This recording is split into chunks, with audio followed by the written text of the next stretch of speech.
Heureux l'homme qui place sa confiance en l'Éternel et qui ne se tourne pas vers les hautains et les menteurs. Psaume 40, verset 5. Bienvenue, bien-aimés du Seigneur, à ce service d'adoration que nous venons offrir à notre Dieu. L'Éternel a fait pour nous de grandes choses. Il est tout à fait bienséant et juste de lui offrir nos prières, nos cantiques d'adoration et de louange et nos hommages en ce jour. Aujourd'hui, 3e dimanche du mois de juin, on célèbre les pères dans plus de 50 pays du monde et ici au Canada. En effet, les pères jouent un rôle très important dans le développement global des enfants. La société le reconnaît bien. La Bible regorge de modèles de pères comme Abraham, Jacob et j'en passe. Jésus lui-même nous dit « Aucun père ne donnera une pierre à son fils s'il lui demande du pain. » Dieu lui-même est comparé à un père compatissant, selon le psaume 103, verset 13. Comme un père a compassion de ses enfants, l'Éternel a compassion de ceux qui le craignent. Ainsi donc, c'est avec beaucoup de plaisir que nous unissons nos voix à l'univers tout entier pour souhaiter une joyeuse et excellente fête des pères à tous les pères de notre congrégation et tous les autres pères que nous connaissons, sans oublier les pères en devenir et les pères de cœur. Que Dieu vous bénisse tous abondamment aujourd'hui et pour toujours. Qu'il en soit ainsi. Amen.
Prions Dieu. Éternel notre Dieu, tu es infiniment grand, revêtu d'éclat et de magnificence. Notre Dieu, notre Père, c'est avec un cœur reconnaissant que nous nous prosternons devant toi, encore une fois, en ce dimanche pour t'adorer, te célébrer, te glorifier et louer ton saint nom. Éternel notre Seigneur, que ton nom est magnifique sur toute la terre. Ta majesté s'élève au-dessus des cieux par la bouche des enfants et de ceux qui sont à la mamelle. Les cieux racontent ta gloire, et l'étendue manifeste l'œuvre de tes mains. Quand nous contemplons les cieux, la lune et les étoiles que tu as créées, qu'est-ce que nous sommes? Qu'est-ce que l'homme pour que tu te souviennes de lui, et son fils pour que tu prennes garde à lui? Mais tu nous aimes tellement que tu n'as pas hésité à sacrifier ton unique fils pour que nous ayons la vie en toi. Nous t'en sommes infiniment reconnaissants, Seigneur. Quelle joie de pouvoir te célébrer. Quelle joie de te connaître et de vivre ta bénédiction, ô Dieu trois fois saint. Nous nous réjouissons ce matin de te rencontrer, de te chanter et recevoir ta parole de vie. Nous nous confions en toi tel que nous sommes et tel que tu nous connais, car rien n'échappe à ta grandeur. Nous voulons te laisser vivre en nous à l'image de Jésus-Christ notre Sauveur, notre divin modèle. Nous t'adorons, nous te glorifions, nous te bénissons pour ton immense gloire. Nous te rendons grâce pour le sacrifice de Jésus à la croix qui nous a apporté le salut. Nous louons ton saint nom, nous célébrons ta bonté et ta fidélité, Père très bon et tout bon. Ah, qu'il est bon et agréable de se trouver en ta présence pour proclamer ta magnificence. Que tes œuvres sont grandes et admirables, Seigneur. Seigneur, malgré toutes les difficultés de la vie, les souffrances de toutes sortes, nos moments de questionnement, nous voulons rester à tes pieds, demeurer dans ta présence avec nos yeux fixés sur toi, car tu es l'unique place où nous pouvons trouver la consolation, la sérénité et la paix du cœur. Que serait notre vie sans toi, Seigneur? Béni sois-tu, ô Dieu trois fois saint. Béni soit ton Fils Jésus-Christ, notre Sauveur. Béni soit ton Esprit Saint. Amen.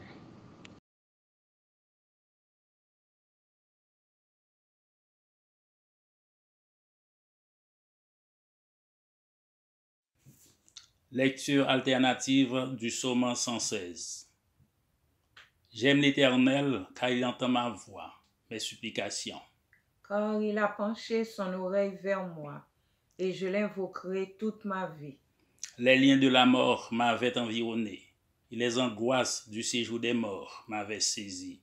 J'étais en proie à la détresse et à la douleur. Mais j'invoquai le nom de l'Éternel. Ô Éternel, sauve mon âme. L'Éternel est miséricordieux et juste. Notre Dieu est plein de compassion. L'Éternel garde les simples. J'étais malheureux et il m'a sauvé. Mon âme, retourne à ton repos, car l'Éternel t'a fait du bien. Oui, tu as délivré mon âme de la mort, mes yeux des larmes, mes pieds de la chute. Je marcherai devant l'Éternel sur la terre des vivants. J'avais confiance lorsque je disais, je suis bien malheureux. Je disais dans mon angoisse, tout homme est trompeur. Comment rendrai-je à l'Éternel tous ses bienfaits envers moi? J'élèverai la coupe des délivrances et j'invoquerai le nom de l'Éternel. J'accomplirai mes vœux envers l'Éternel, en présence de tout son peuple. Elle a du prix aux yeux de l'Éternel, la mort de ceux qui l'aiment. Écoute-moi, ô Éternel, car je suis ton serviteur, fils de ta servante. Tu as détaché mes liens. Je t'offrirai un sacrifice d'action de grâce et j'invoquerai le nom de l'Éternel. J'accomplirai mes vœux envers l'Éternel, en présence de tout son peuple. Dans les parvis de la maison de l'Éternel, au milieu de toi, Jérusalem, Louez l'Éternel. Amen.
Notre lecture se trouve dans le livre d'Ésaïe, chapitre 30, les versets 15 à 20.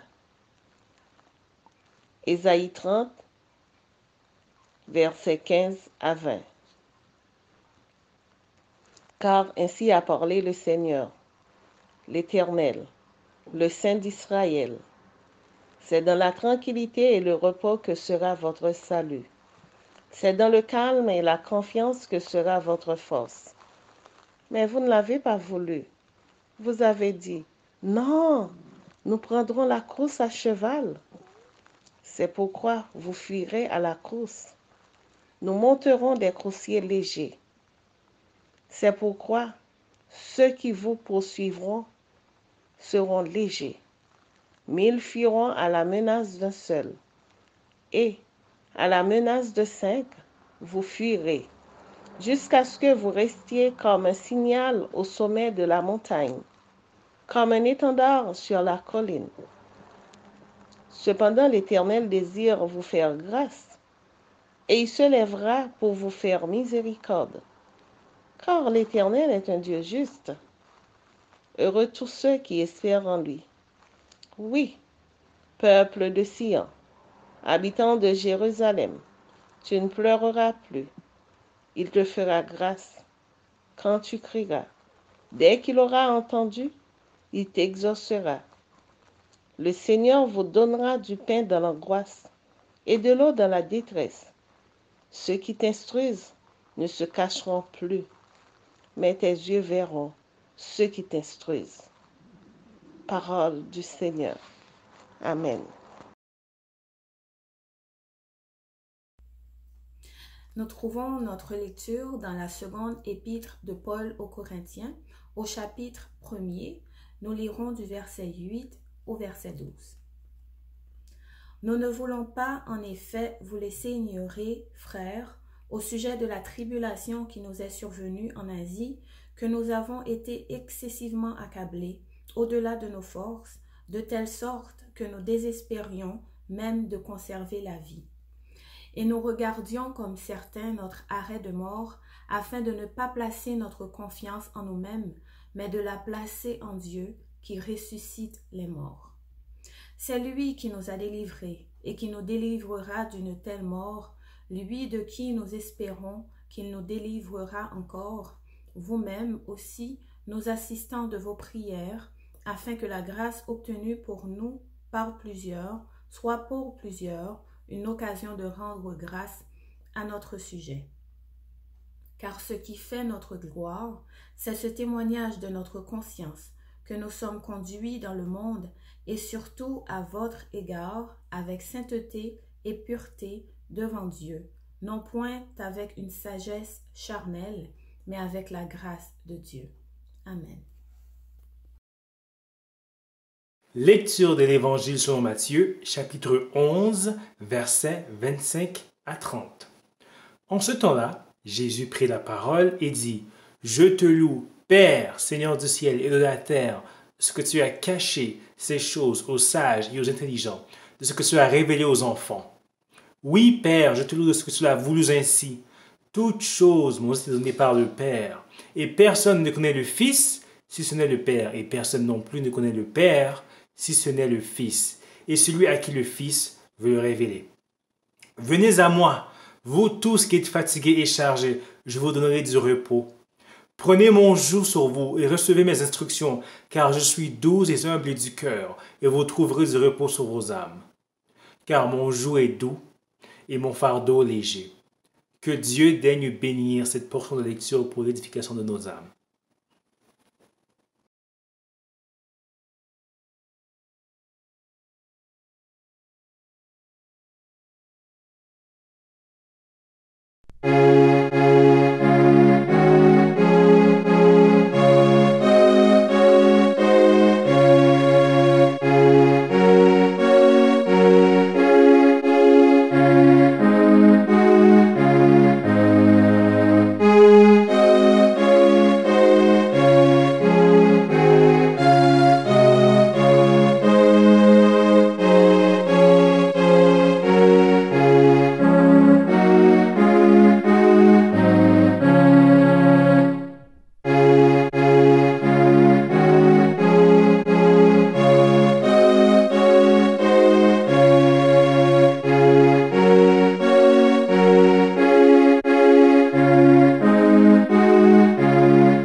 La paix et la grâce de Dieu soient avec vous.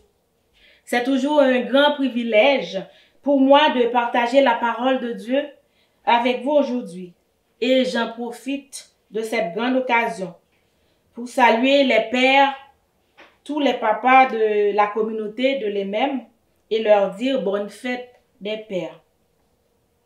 Le titre de ce message est « Vivre dans le calme et la confiance ».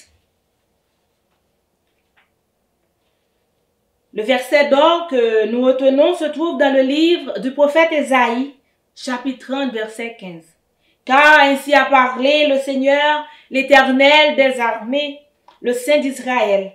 C'est dans la tranquillité et le repos que sera votre salut.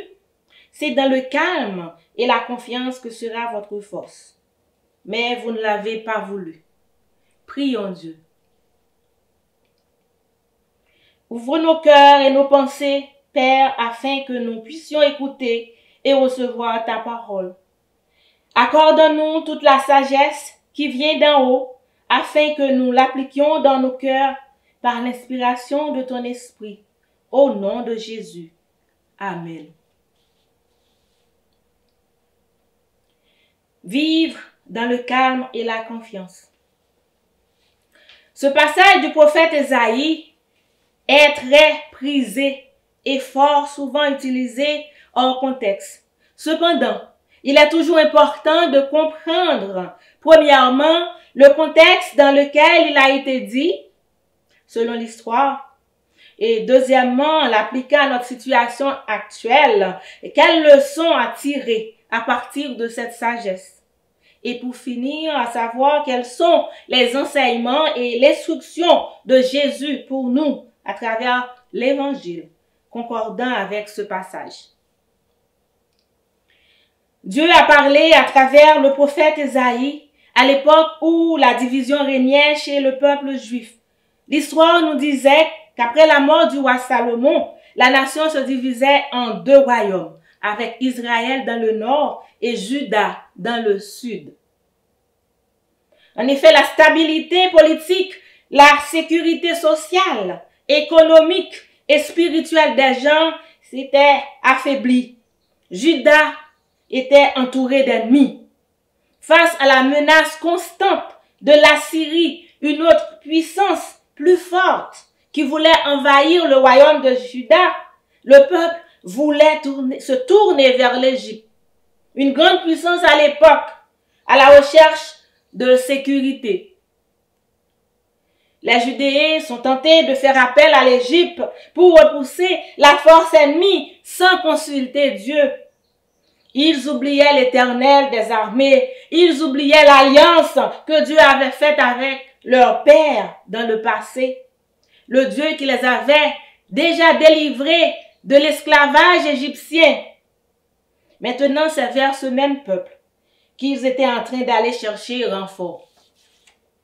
Devant cette solution humaine, le prophète a déclaré ainsi selon de ce qu'il a reçu de l'Éternel des armées. Dans une citation plus haut, dans Ésaïe 30, verset 2-3, il dit « Ils s'en vont en Égypte, sans m'avoir consulté pour se mettre en sécurité auprès du Pharaon et pour chercher un refuge à l'ombre de l'Égypte. Le refuge du Pharaon sera un sujet de honte. L'abri que vous cherchez à l'ombre de l'Égypte vous plongera dans une grande confusion. » Recourir vers l'Égypte pourrait être une solution de choix logique. Logiquement parlant, oui, ayant du sens aux yeux des hommes, puisque c'est une grande puissance. Mais tel n'était pas le plan de Dieu pour eux. Et c'est ce que nous allons voir par la suite, selon l'histoire, comment le royaume de Juda a été détruit plus tard par les Babyloniens sous le règne de Nebuchadnezzar. Juda a été détruit. Aujourd'hui, on se demande, lorsque nous analysons ce fait, nous pouvons nous demander quelles leçons peut-on dégager à partir de tout cela. L'agitation, la fébrilité, le stress, le découragement, les temps d'épreuve, de doute et de mal-être sont des éléments qui perturbent notre quotidien, nos relations, nos projets. À tous les jours, nous sommes exposés à des situations angoissantes dont la liste serait très longue à n'en plus finir. Reprendre le dessus et vivre concrètement dans le calme et la confiance peuvent nous paraître comme un rêve. Face aux difficultés de la vie, combien de fois nous tournons nos regards vers l'Égypte pour trouver des solutions, pour aller chercher renfort sans consulter l'Éternel. L'Égypte ici représenterait le symbole de refus, de nous soumettre à Dieu et d'agir selon nos propres choix. Combien de fois nous recourons à des solutions humaines ayant un sens logique à nos yeux pour nous, mais qui n'ont aucun rapport avec ce que Dieu veut pour nous comme réponse à nos problèmes. En disant ceci, cela ne signifie pas que Dieu n'utilise jamais des moyens humains pour intervenir à notre secours. Au contraire, il le fait tous les jours. Des exemples, nous en avons beaucoup. Car nous sommes ses instruments, il nous utilise quand il veut, comme il le veut. Mais tout simplement, ce que nous devons savoir, ce qu'il désire pour nous, ce qu'il désire pour ses enfants, c'est une dépendance totale, une soumission à lui dans tous nos projets, nos plans. Il est fortement recommandé de consulter Dieu avant d'entreprendre ou de faire quoi que ce soit. Car c'est lui qui dispose les cœurs, qui dispose les esprits humains. Écoutons ceci dans le livre des Proverbes 16, verset 7. Il est dit que quand l'Éternel approuve les voies d'un homme, il dispose favorablement à son égard même ses ennemis.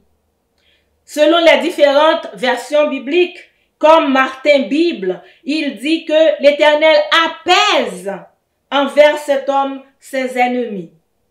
Et ce que nous allons voir aussi dans la version d'Arby, il dit que quand les voies d'un homme plaisent à l'Éternel, il met ses ennemis même en paix avec lui. Et il y a encore d'autres citations bibliques où notre dépendance totale à Dieu est requise dans toutes nos décisions. Selon Jérémie 10, verset 23, il dit « Je le sais, ô Éternel, la voie de l'homme n'est pas en son pouvoir, ce n'est pas à l'homme quand il marche à diriger ses pas. » Dieu est le maître de toute situation, facile ou difficile. Il est le maître de toute science. Lorsque vous avez des doutes, vous êtes dans la confusion totale. Face à des ennemis, consultez Dieu et priez. Le Saint-Esprit vous parle, vous guide à prendre la bonne décision. Par-dessus toute décision, c'est lui qui vous protège. Êtes-vous sous la contrainte? Faites-lui confiance. Et il suffit de croire en sa bonté, en sa protection divine. Vous connaîtrez la paix intérieure.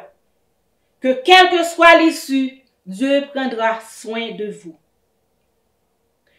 Nous conformer selon le plan de Dieu nous paraît toujours difficile. La réponse à nos prières peut nous paraître parfois longue ou même sans réponse. Pendant ce moment de silence, nous pensons à faire des compromis avec lui, en faisant d'autres alternatives, en essayant de mettre un troisième élément à notre piste de solution. Nous nous disons, en attendant la réponse de Dieu, essayons ceci, essayons cela, pour voir si ça peut marcher. Et voilà, nous connaissons la défaite totale. Tout comme ces Judéens avaient fait ce choix malheureux dans leur orgueil. Ils préféraient faire alliance avec l'Égypte au lieu de respecter l'alliance que l'Éternel leur avait faite. Ils ignoraient la solution de la toute-puissance divine qui leur était proposée. Le bon choix serait celui qui procure la force invincible, la force invisible. Et comme résultat à leur solution, Au lieu du calme et de la confiance, ils avaient obtenu de la panique totale car ils étaient rattrapés par un ennemi plus fort et plus rapide qu'eux. Vivre dans le calme et la confiance pour acquérir, pour tirer notre force, impliquerait que nous devons passer du temps dans la prière à rechercher Dieu qui peut nous donner cette tranquillité d'esprit face au vacarme de la vie, face dans la tourmente, face à la mort. Et comme exemple, l'apôtre Paul a fait un récit terrible de toutes les tribulations qu'il avait vécues en Asie. Sa vie et celle de ses compagnons étaient exposées, accablés au-delà même de leur force. Ils étaient en danger de mort, au point où ils perdaient tout espoir. Selon 2 Corinthiens 1, verset 8-9. Leur seule espérance était de placer leur confiance, leur Dieu, leur vie en Dieu qui ressuscite les morts. Et c'est de cette force que vous et moi, nous devons acquérir, nous devons pratiquer dans la persévérance, dans la prière, pour l'avoir et pour rester demeuré sous l'abri du Tout-Puissant. Pour quelle qu'en soit la raison, l'issue de la vie, les menaces, face aux dangers visibles et invisibles, pour quelle que soit la tournure que notre monde pourrait prendre, que nous restions inébranlables dans la foi avec Dieu, en faisant alliance avec lui. Car lui, il est fidèle et tout-puissant, et notre force vient de lui seul. Ce qu'il faut comprendre, c'est que l'inquiétude, la peur est une forme détournée de foi. Vous et moi, nous accordons plus de crédit, de confiance à ce qui pourrait nous nuire, qu'à celui qui préserve et nous garde en vie. Nous nous inquiétons au point que cela notre trouble, cela vole notre sommeil, notre tranquillité. Oui, Dieu nous offre toujours des moyens de surmonter les épreuves de la vie. Et quelles sont les instructions de Jésus? Qu'est-ce que Jésus nous donne en ce sens? Qu'est-ce qu'il nous enseigne? Il dit dans une citation dans Matthieu 6, verset 34, « Ne vous inquiétez donc pas du lendemain, car le lendemain aura soin de lui-même. À chaque jour suffit sa peine. » Et vous, en entendant cela, vous vous demandez, est-ce possible? Comment ne pas m'inquiéter quand l'hypothèque, le loyer arrive à terme et tout semble gris et sombre et désespéré? Quand le cancer ravage, ronge sans aucun espoir de recours? Quand les kidnappings, les gangs s'affichent au grand jour? Quand le divorce fait irruption dans une famille? Quand nos enfants sont exposés à toute forme d'immoralité? Quand l'injustice sociale est accrue? Comment osez-vous me dire de ne pas m'inquiéter? Et voilà encore, nous réagissons comme par le passé. Tout comme autrefois, nous voulons toujours ne pas écouter et appliquer la parole de Dieu. Car ainsi parle le Seigneur, l'Éternel, le Saint d'Israël, c'est si vous revenez à moi, si vous restez tranquille, que vous serez sauvés. C'est dans le calme et la confiance que sera votre force. Mais vous n'avez pas voulu écouter, vous ne voulez pas écouter, vous n'avez pas voulu. Aujourd'hui encore, nous refusons de suivre les instructions de Jésus et de les appliquer. Voilà ce qu'il dit. Je vous laisse ma paix, je vous donne ma paix. Je ne vous donne pas comme le monde donne. Que votre cœur ne se trouble point et ne s'alarme point. Selon Jean 14, verset 27. Mais au lieu d'accueillir la paix que Jésus nous donne, nous préférons nous affairer dans l'agitation. Voilà ce qui serait intéressant pour nous. Il y a un auteur qui dit, chaque fois que l'inquiétude semble se présenter, détournez-la en confession de foi et remerciement au Seigneur de ce qu'il prend soin de nous et s'occupe de la situation. En faisant cela, vous dirigez vos pensées dans la bonne direction. Votre énergie est investie dans celle que vous voulez atteindre. Déclarez la parole de foi et croyez. Oui, mes frères et sœurs, c'est cette pratique que nous devons expérimenter dans la constance et la persévérance. Prenons position et faisons confiance à Dieu. Cette position de cœur et d'esprit se traduit par l'acceptation totale de nous laisser gouverner par lui en toutes circonstances et le refus complet en faisant des compromis avec lui, en regardant en arrière, en jetant un regard vers l'Égypte, en nous alliant simultanément avec Dieu et avec l'Égypte. Car c'est à notre honte et à notre confusion que nous risquons. Nous ne savons peut-être pas ce que contient l'avenir, mais nous savons qui tient notre avenir dans ses mains. Il est facile de se laisser distraire dans notre monde et s'affairer est une maladie moderne qui entraînera des conséquences. En retournant dans le temps d'Ésaïe, ces Judéens avaient leur propre stratégie, leur propre plan personnel sur comment se débrouiller. Aujourd'hui, vous pouvez avoir votre propre plan dont j'ignore. Et pour s'en sortir, vous pouvez essayer de travailler dur, de prendre des gages ou faire des transactions louches, peu importe.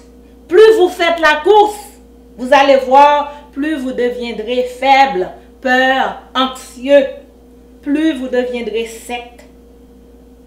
La tranquillité d'esprit, le calme, cette confiance et le repos sont ceux-là que Jésus nous offre quand nous sommes fatigués, angoissés, languissants. Venez à moi, vous tous qui êtes fatigués et chargés, je vous donnerai le repos. Prenez mon joug sur vous et recevez mes instructions, car je suis doux et humble de cœur. Vous trouverez du repos pour vos âmes. Mon joug est doux et mon fardeau léger. Selon Matthieu 11, versets 29-30. Le Seigneur attend pour nous faire grâce. Dans le déroulement du plan salutaire, il veut que nous placions notre confiance en lui, ce qui s'accompagne généralement d'un appel de confession et de repentance.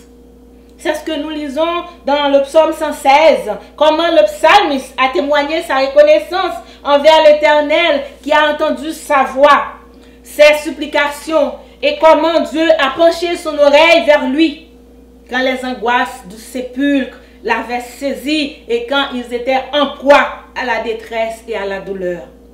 Il a invoqué le nom de l'Éternel et il a répondu. L'Éternel a répondu. Et le psalmiste dit qu'il l'évoquera toute sa vie. Il disait aussi, mon âme, retourne à ton repos, car l'Éternel t'a fait du bien. Aujourd'hui, mes frères, mes sœurs, n'hésitons pas à nous abaisser devant lui, car devant lui, c'est là notre véritable force, la force que Dieu accorde. Que le Seigneur nous bénisse. Amen.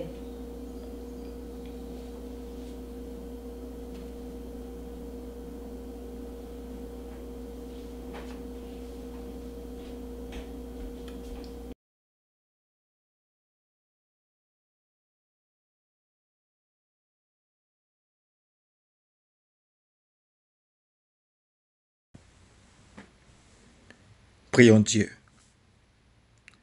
Dieu, notre Créateur, notre Père adorable, nous venons à toi parce que tu es toujours prêt à nous écouter et nous bénir. Dans ta miséricorde, ta bonté, ta fidélité, ton amour, tu manifestes toujours ta puissance sur ton peuple. Nous sommes ton peuple et le troupeau de ton pâturage. Nous venons devant toi, Seigneur, pleins de confiance, que tu nous écoutes et tu agis toujours en notre faveur. Nous te prions pour ton Église universelle et pour notre congrégation. Veuille sur ton Église et conduis-la dans la sainteté, l'unité et l'amour de Jésus-Christ. lui qui est le chef de l'Église.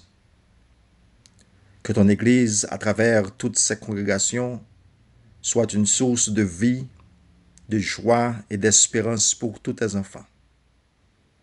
Accorde-nous ton Esprit Saint et sa puissance de vie et de sanctification, afin que nous puissions travailler en communion avec toi pour l'avancement de ton Église et pour l'établissement de ton royaume à travers le monde.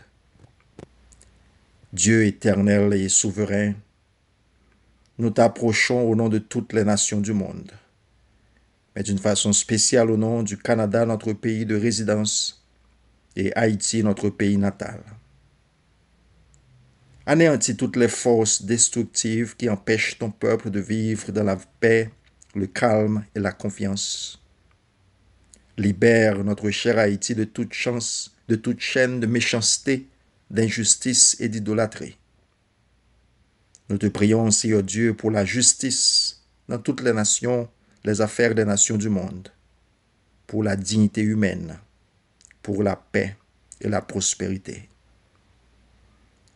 Nous venons à toi au nom de chaque membre et chaque famille de notre communauté, et au nom de tous ceux qui vivent dans l'insécurité, l'inquiétude, la confusion, le doute et la peur.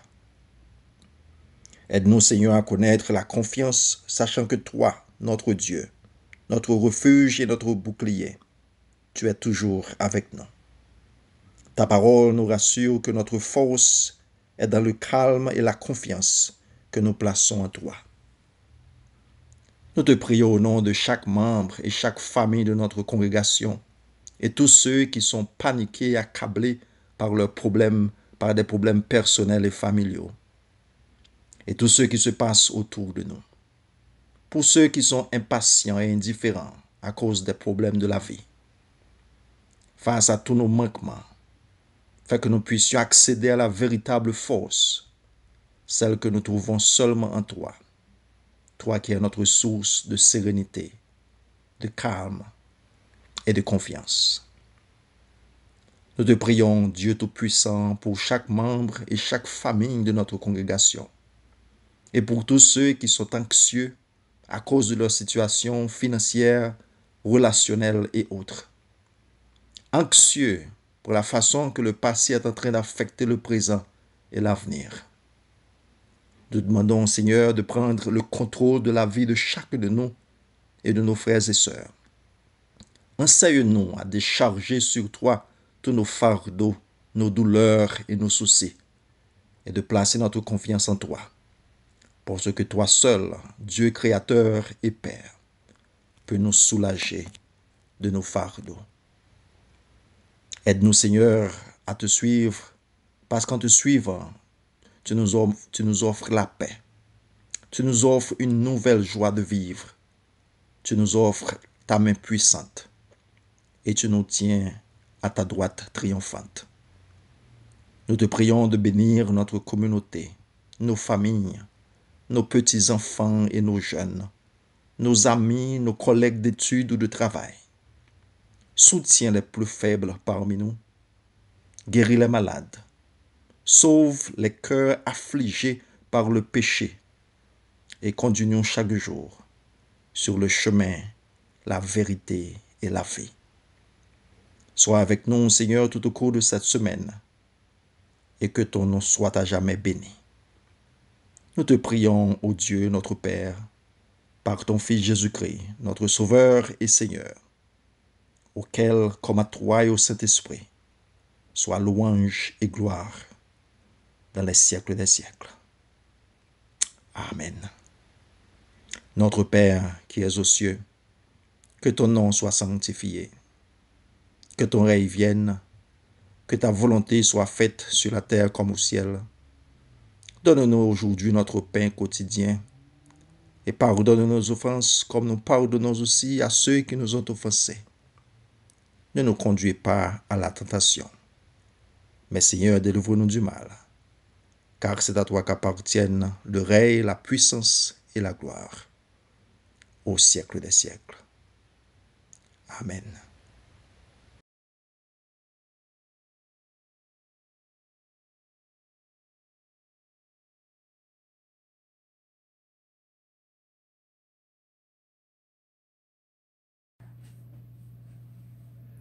Nous souhaitons un joyeux anniversaire à nos frères et sœurs qui fêtent ce matin ou pendant cette semaine.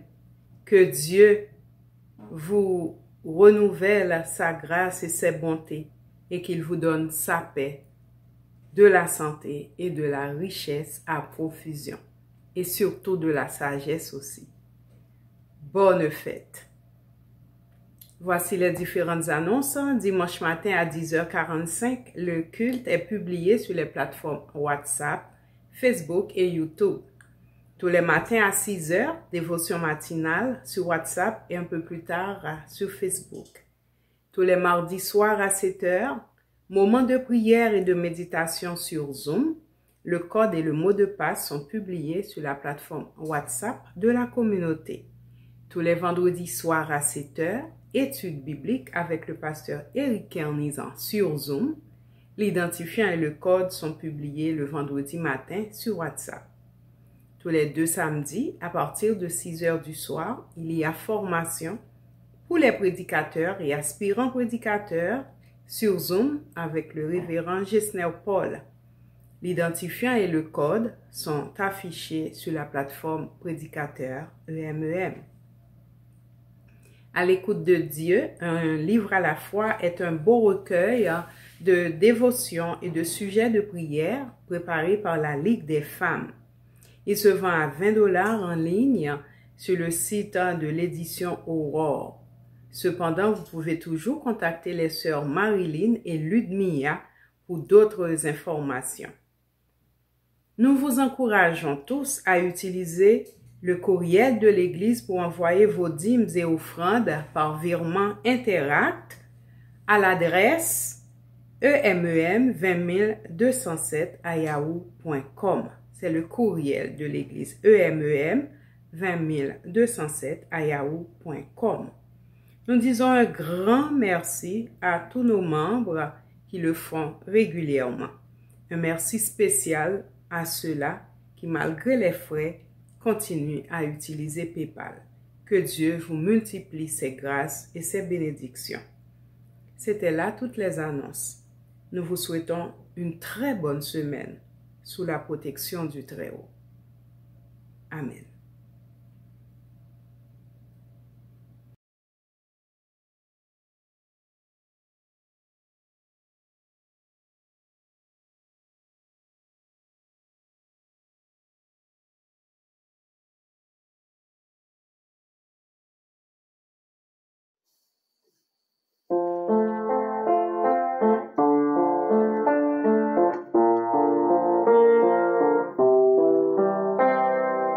Le chant de mon âme s'exalte vers toi, doux maître parfait dans la présence, me procure la paix et la confiance.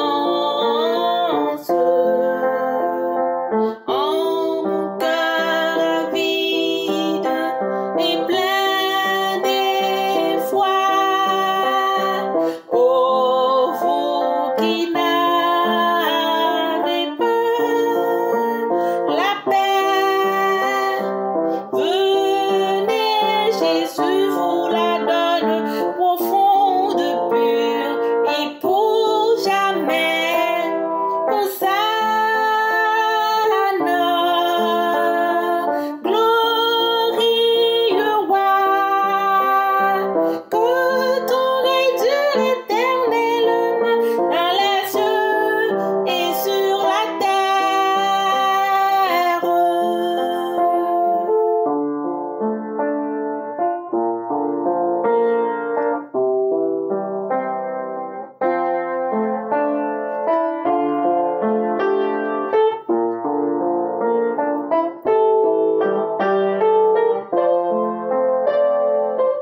vous qui marchez tout bas, car mon fardeau est léger et vous marchez sans contrainte.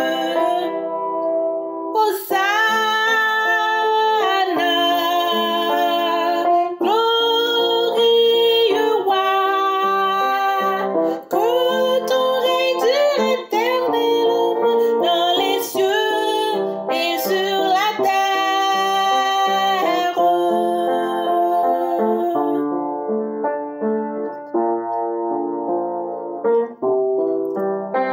Hosanna,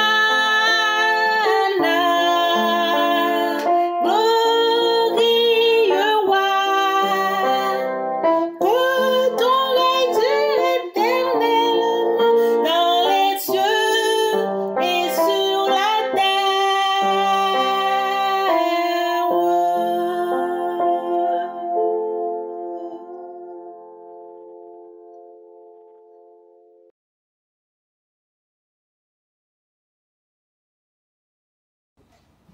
Chers frères et sœurs, que l'Éternel renouvelle nos forces, nos pensées,